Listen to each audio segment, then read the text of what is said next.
here. Some of them are going to get some of the materials afterwards and recording afterwards to engage with it online. As you can see, it's a very diverse list of municipalities. We have big cities, and we have some very small towns, and just about every region of the state is represented here today. That's great. Thank you very much.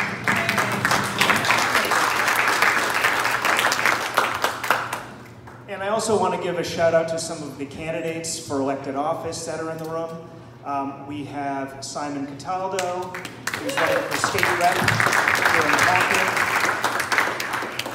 We have Mara Dolan, also who's running for governor's council. Covers Concord, Arlington, some other places. Lexington, Sudbury, so Arlington, Newton, Brookline, Wellesley. It's huge. Great. And we have Connor Deegan, who's running for state rep from Hopkinton. Did I miss any candidates I didn't know about that are in the room? No. Okay, great. So for those of you who aren't familiar with Voter Choice Massachusetts, I just want to give you some brief history and background on us. So we were founded in 2016 after ranked choice voting won in Maine with the goal of bringing it to Massachusetts too.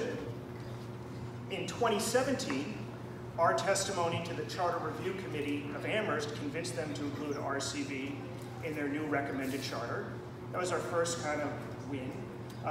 In 2019, we helped the city of East Hampton pass ranked choice voting with the ballot box. And in 2020, people from our organization helped run a little ballot question campaign you may have heard about.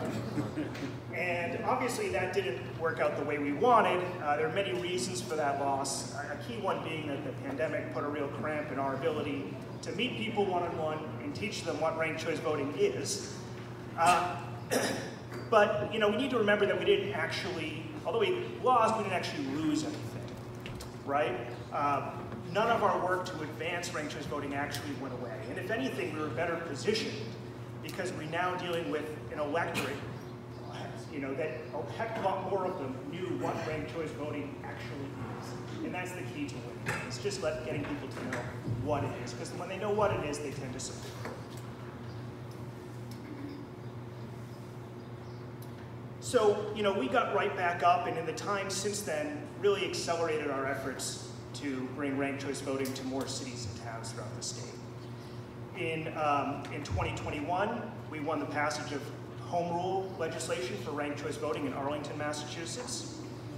And also last year, we got to see East Hampton use ranked choice voting for the first time in their November election, after helping them win.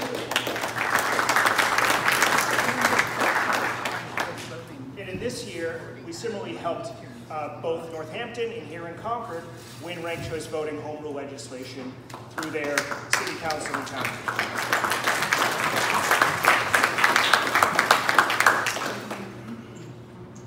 And that's really been the story of our activities in the time since 2020. The ballot campaign, while it fell short, prompted a surge in interest in RCV around the state. And we've been translating that interest into efforts and campaigns to adopt ranked choice for local city and town elections. These local implementations of RCV are critical. They're important, first because they improve the quality of municipal elections, and second, local implementations help make the case for statewide implementation. The primary argument that we hear against ranked choice voting still today is that it's too complicated. It's a myth, but a surefire way to dispel that myth is to let voters actually use it, because once they use it, they learn that it isn't complicated. And that's a key role that these local implementations play. They normalize ranked choice voting, and they prove that voters can handle it, so city by city, town by town, we're moving Massachusetts closer to statewide adoption.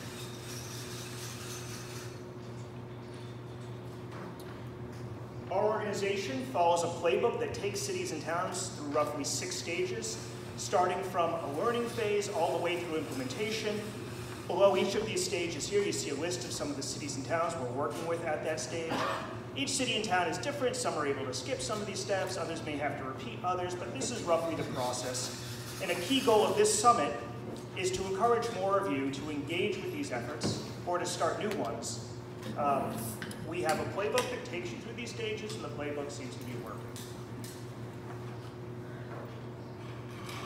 with that, here's the schedule for the rest of the day. We have our keynote speaker, a talk about the national perspective on ranked choice, with a panel discussion at lunch, some stuff after lunch. I'm not going to take any more of your time, so let's get into the next part of our summit, which is our keynote talk.